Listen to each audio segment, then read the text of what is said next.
आइए प्यारे बच्चों, आज हम शुरू करेंगे अपना नेक्स्ट टॉपिक जो है पॉलिनोमियल का assertion reasons.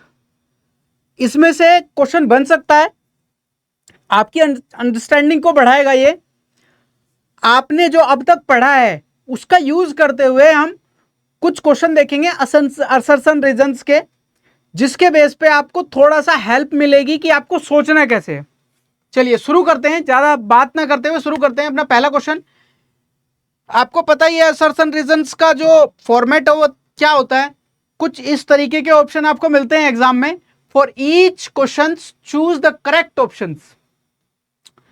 Both assertion and reason are true and reason is the correct explanation of assertion.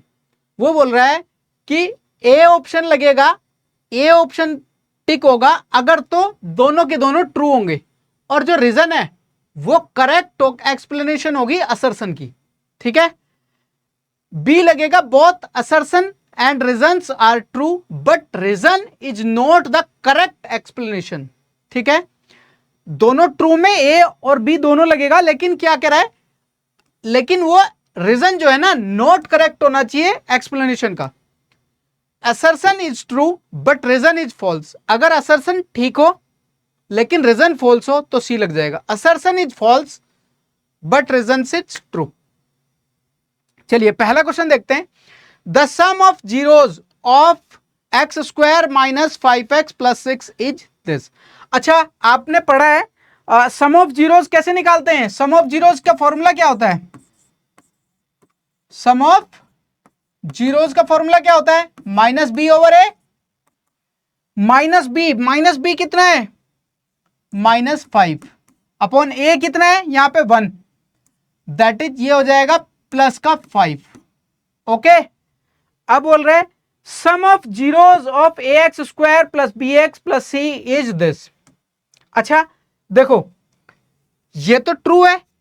क्यों, क्योंकि सम ऑफ जीरोज कितना आया 5, और हमने निकाल के देखा वो भी कितना आया 5। ठीक है, सम ऑफ जीरोज ऑफ, इसका भी सम ऑफ जीरोज फॉर्मूले के हिसाब से होता है, दोनों ठीक है। लेकिन क्या रीजन जो है करेक्ट एक्सप्लेनेशन है उसकी, बोलो है क्या। अब ये चेक कर लो एक बार, both assertion and reasons are true, लेकिन रीजन जो है करेक्ट नहीं होना चाहिए एक्सप्लेनेशन का। अच्छा, अगर इस फॉर्मूले का यूज ना करते तो ये हो सकता था क्या, नहीं। तो दोनों करेक्ट हैं, क्या ऑप्शन लग जाएगा, ए। इसके लिए क्या ऑप्शन लग जाएगा, ए। दोनों करेक्ट है, और जो रीजन है इज द करेक्ट एक्सप्लेनेशन। ये करेक्ट एक्सप्लेनेशन है असर्शन की। मतलब इसका जो ये आंसर है, इसका जो आंसर आ रहा है ये वाला असर्शन का, वो इसी की फॉर्मूले की वजह से तो आ रहा है।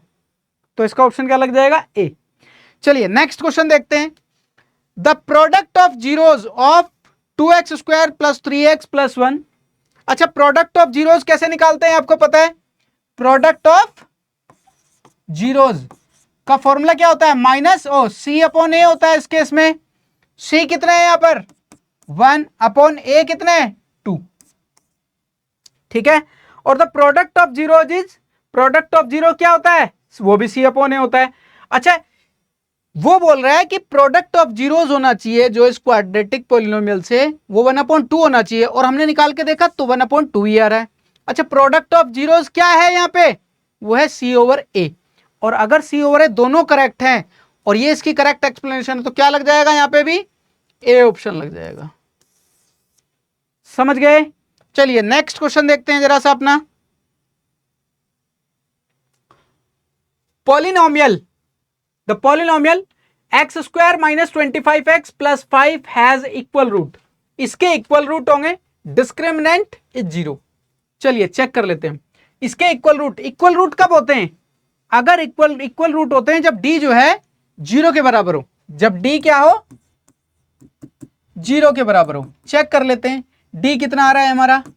डी का फॉर्मूला क्या होता है, बी स्क्वायर माइनस 4ac, और बी कितना है हमारा -25 का स्क्वायर माइनस 4a कितना है हमारा 1 इंटू सी कितना है 5, और ये कितना हो गया, अगर सॉल्व करें यहाँ पे माइनस, ये कितना हो जाएगा 625, और ये 25 चौका 100, तो ये कितना आ गया हमारा, ये आ जाएगा 525। ठीक है। अब वो बोल रहा है इक्वल रूट है इसके, क्या इक्वल रूट आ रहे हैं? डी 0 के बराबर आ रहा है क्या? माइनस बी ओवर ए नहीं आ रहा, डी 0 के बराबर नहीं आ रहा, और डिस्क्रिमिनेंट इज 0, डिस्क्रिमिनेंट इक्वल में 0 होता है। इसका मतलब ए तो इनकरेक्ट है, इक्वल रूट है ना, वो बोल रहा है इसके इक्वल रूट है, पॉलिनोमियल हैज इक्वल रूट। अगर तुम ऐसे भी इसके निकाल के देखो, एक्स स्क्वायर माइनस इसके 25 के फैक्टर करो तो कैसे आ जाएगा? ये तो क्वेश्चन ही गड़बड़ है यार। तो आप देखो जरा सा, डिस्क्रिमिनेंट 0 होना चाहिए। अच्छा, इक्वल के रूट के केस में क्या होता है? डिस्क्रिमिनेंट 0 के इक्वल होता है, यानी कि डी जो है 0 के इक्वल होता है, और अगर डी 0 के इक्वल होता है तो इक्वल्स रूट होते हैं। लेकिन यहां पे तो 0 के बराबर नहीं आ रहा है, इसका मतलब ये तो फॉल्स है और ये ट्रू है। तो कौन सा केस हो जाएगा इस केस में? डी, ऑप्शन डी लगेगा, जहां पे असर्शन फॉल्स हो और रीजन ट्रू हो। नेक्स्ट ऑप्शन देखते हैं, नेक्स्ट क्वेश्चन देखते हैं अपना। हमारा नेक्स्ट क्वेश्चन है the sum of zeros of 2x cube minus 3x square plus x minus 5 is 2/3। Sum of zeros of x cube plus bx square plus cx plus d is this. अच्छा देखो, sum of zeros इस case में ये cubic polynomial है, आपको दिख ही रहा है। अच्छा, क्यूबिक पॉलिनोमियल के केस में सम ऑफ जीरोज कैसे निकालते हैं हम बताओ? फॉर्मूला बताओ। सम ऑफ जीरोज का फॉर्मूला क्या होता है? Alpha plus beta plus gamma equal to, formula बोलो, माइनस बी अपॉन ए, और ए कितना है 2, बी कितना है -3। देखो पहले तो माइनस ये वाला लगा दिया, -3 अपॉन ए कितना है 2, दैट इज प्लस का 3 अपॉन 2, और ये तो ट्रू आ रहा है। और अगर ये ट्रू आ रहा है, सम ऑफ जीरोज क्या होता है? इस केस में भी माइनस बी ओवर ए होता है, ये भी ट्रू है। क्या ये इसकी करेक्ट एक्सप्लेनेशन है? यस। तो क्या हो जाएगा? ए ऑप्शन लग जाएगा इसमें। ठीक है, समझ गए? चलिए नेक्स्ट क्वेश्चन देखते हैं अपना। Assertion the polynomial x cube minus 3x square plus 3x minus 1 has all equal zeros. वो बोल रहा है कि इसके सारे रूट्स जो होंगे क्या होंगे? इक्वल जीरोज होंगे। It can be written as this. अगर इक्वल जीरोज होंगे इसके, तो इक्वल जीरोज के केस में क्या होता है क्यूबिक पॉलिनोमियल में? पहले तो हमें इसके क्यूबिक निकाल, इसके क्या बोलते हैं, उसके निकालने की कोशिश करते हैं जरा सा। क्या हम निकाल पा रहे हैं क्या? देखो, अगर इन दोनों में से मैं एक्स स्क्वायर कॉमन ले लूं तो क्या हो जाएगा? एक्स माइनस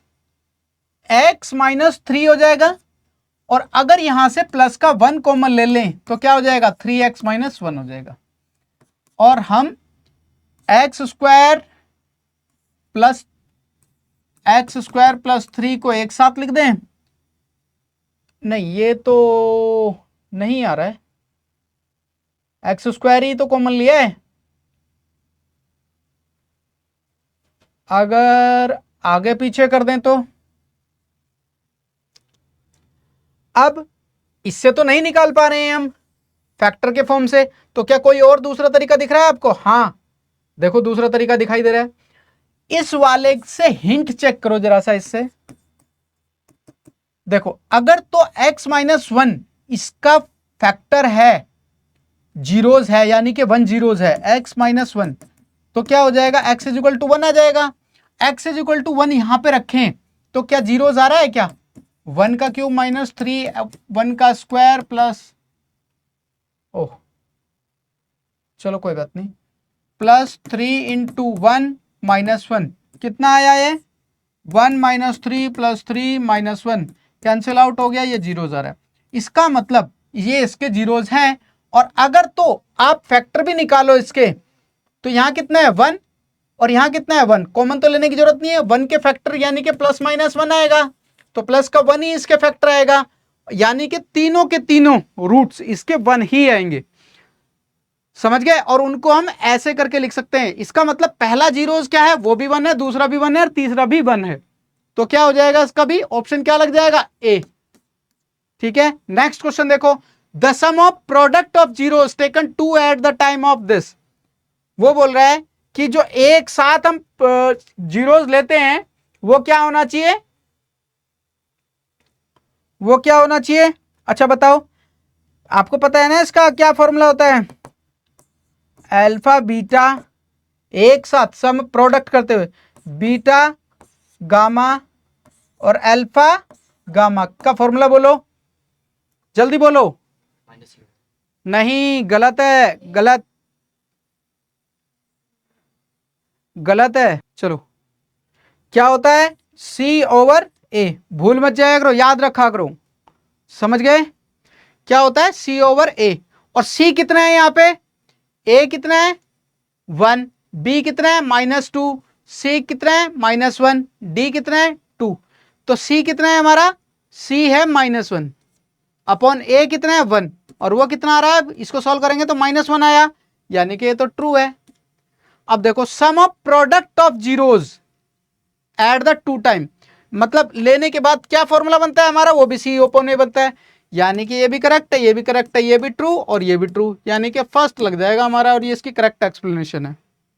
ठीक है, चलिए नेक्स्ट देखते हैं। The polynomial x cube minus x has the zeros of this. वो बोल रहा है कि ये इसके पॉलिनोमियल के जो जीरोज हैं वो ये होंगे -1, 0 और 1। It can be factorized at as this. चलो चेक करके देखते हैं। सबसे पहले तो इसके ये वाले चेक कर लेते हैं कि क्या ये ट्रू है कि नहीं है। पहले -1 रख के देखते हैं, इसको पी एक्स मान लेते हैं पहले। ठीक है, इसको क्या मान लेते हैं? पी एक्स मान लेते हैं। एक्स हो गया, रख देते हैं, पहले -1 रख के देखते हैं। -1 हो गया तो ये कितना हो गया? -1 आएगा और ये प्लस का 1 हो जाएगा, ये तो 0 हो गया, यानी कि इससे तो 0 आ रहा है। और 0 से तो पक्का 0 आएगा क्योंकि यहाँ 0 रखेंगे, 0 0 हो जाएगा। फिर 1 रख के देखते हैं, 1 माइनस, वो भी 0 हो जाएगा, यानी कि ये तो ट्रू है। ये इसके सारे के सारे जीरोज हैं। क्यों जीरोज है पता है ना? क्योंकि हमने पहले 1 -1 रख के देखा तो भी 0 आया, फिर 0 रख के देखेंगे तो भी 0 आएगा, फिर 1 रख के देखेंगे तो भी 0 आएगा। इसका मतलब -1, 0 और 1 इसके जीरोज हैं, यानी कि अल्फा बीटा गामा बोल सकते हो इसको।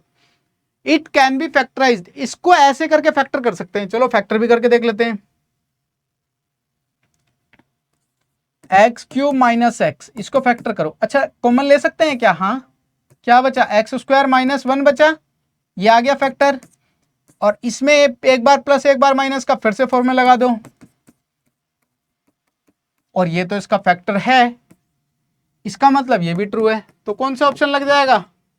बिल्कुल, ये इसका आंसर है, करेक्ट है।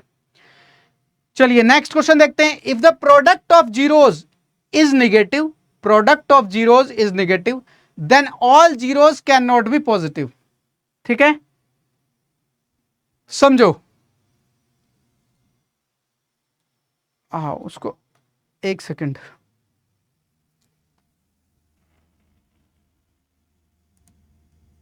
आइए। If the product of zeros is negative then all zeros can not be positive. मुझे लगा कि ये गलत लिखा हुआ है, तो पहले इसको क्रॉस चेक करना जरूरी था। ठीक है, अब देखो जरा, if the product of zeros is negative, अगर प्रोडक्ट ऑफ जीरोज नेगेटिव आ रहा है, चेक कर लेते हैं। Suppose product of zeros negative आ रहा है, मतलब सपोज दो को लेके चलते हैं क्वाड्रेटिक पॉलिनोमियल को। अगर इन दोनों का प्रोडक्ट निगेटिव आ रहा है तो इसका मतलब इन दोनों में से एक को निगेटिव होना पड़ेगा। अल्फा को, सपोज ये अल्फा है और ये बीटा है, अगर दोनों पॉजिटिव हैं तो क्या आएगा? दोनों पॉजिटिव आएंगे। लेकिन अगर निगेटिव आ रहा है प्रोडक्ट, अल्फा इंटू बीटा क्या होता है? अल्फा इंटू बीटा होता है C/A।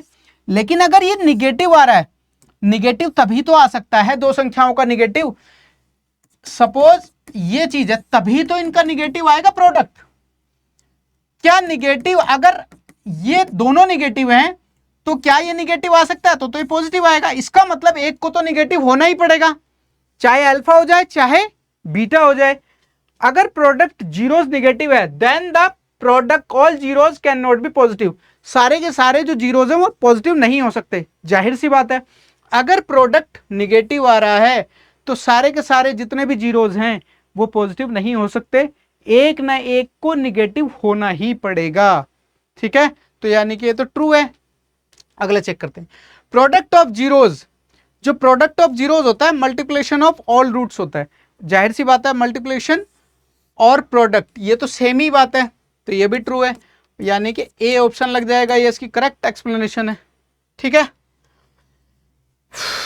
समझ गए, प्रोडक्ट ऑफ जीरो, जाहिर सी बात है, बिल्कुल ठीक है। अगला चेक करते हैं, चलिए